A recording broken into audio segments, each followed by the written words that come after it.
So a little bit more about the future. There's three major components which create a lot of value in this stage. It's great on your resume. You have a lot to put on your resume, and the experiences and the development you get from the experience of working in a team are something you can't find anywhere else. We'll go into a little bit more detail about why these three are really important. So to start with the resume, employers really like to see task completion, and it's really nice to go into a resume feeling confident that you can demonstrate that you have been successful in your past and you can carry this success forward into your future. Employers would rather see you actually list things you have successfully accomplished than to go over scenarios which you have never been in.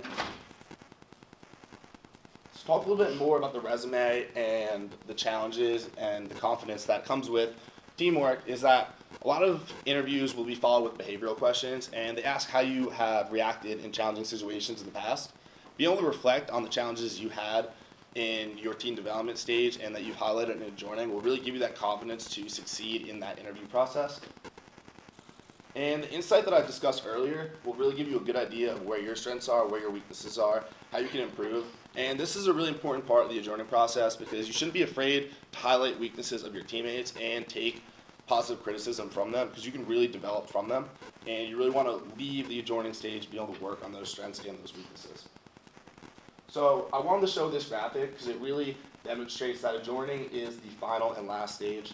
You can see in the previous four stages that there's a lot to learn and there's a lot of things that occur to get to adjoining. And when you get there, it really is the time to take away and compress down everything that has happened in the first four stages.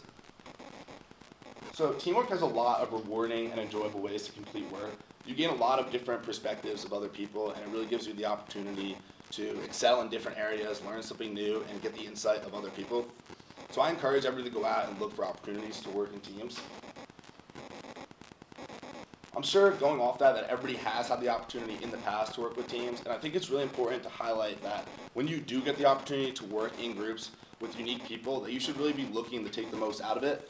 Whether it's a sports team, a project in school, or in your career, there's always something to learn and grow for the future. I want to conclude by just highlighting the five major stages of forming, norming, storming, and adjoining, and that it is a difficult process, and that teamwork will never be the same in each group you're in, and there's always the dynamic aspect that things will be different every time. It might not go smoothly if it did in the past, so you should never go into a situation expecting it to be the same.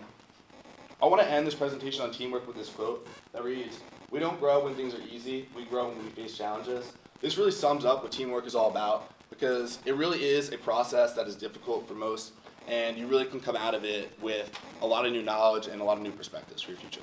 Thank you guys.